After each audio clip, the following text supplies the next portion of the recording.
Un peu de nostalgie, rien que déjà de revenir dans la ville, là où on a grandi. C'est toujours particulier de revenir ici.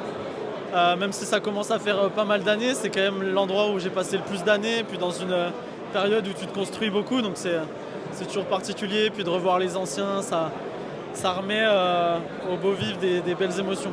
C'est quoi le souvenir qui te revient en premier quand tu penses à ces années-là? Bah, forcément le centre de formation quand même.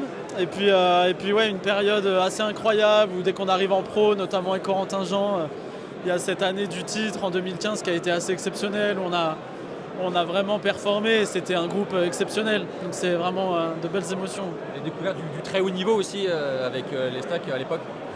Ouais, très haut niveau. Après, bon, j'ai connu plus haut derrière, donc forcément, voilà, ça dépend les périodes de carrière. Mais en tout cas, oui, c'est ma découverte de ce niveau. Et vraiment avec des groupes assez exceptionnels. Et puis c'est toujours une fierté aussi de le faire dans ton club formateur avant de partir vers d'autres horizons. Avec le recul justement, est-ce qu'il y avait un petit regret de ne pas avoir encore plus percé à 3? Tu es parti finalement assez vite, hein, dès que tu as commencé à vraiment à te montrer. Ah, parfois il y a des visions comme ça, mais bon, le club en avait aussi besoin, hein. Quand moi je pars avec Corentin Jean, ça faisait aussi de l'argent dont le club avait besoin à ce moment-là. Et puis nous, on a pu aussi franchir un step plus ou moins en fonction des clubs qu'on a fait derrière. Donc il n'y a pas de regret à avoir, chacun a son parcours, il y a beaucoup de mouvements aujourd'hui dans une carrière. Et voilà, ça fait partie des nôtres. En après-carrière, on voit que tu as vite rebondi, notamment pour être consultant. Comment ça se passe, cette nouvelle vie? Comment tu as fait le deuil déjà de la vie d'avant et comment tu abordes cette nouvelle vie désormais? Ouais, c'est particulier parce que moi j'ai passé pas mal d'années déjà, même pendant la carrière, à être blessé, à courir un peu après cet espoir de revenir.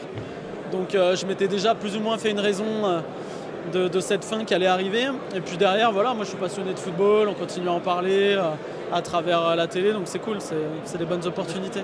Comment tu vois les Stacks aujourd'hui là, qui jouera ce soir un match important pour le maintien? C'est un peu triste de voir qu'ils jouent le maintien en Ligue 2, c'était pas forcément l'habitude du club. Ouais, ça fait partie un peu de ces ascenseurs que fait 3 depuis pas mal d'années. Il y a eu aussi voilà, des nouveaux propriétaires où tu as perdu un peu parfois d'identité.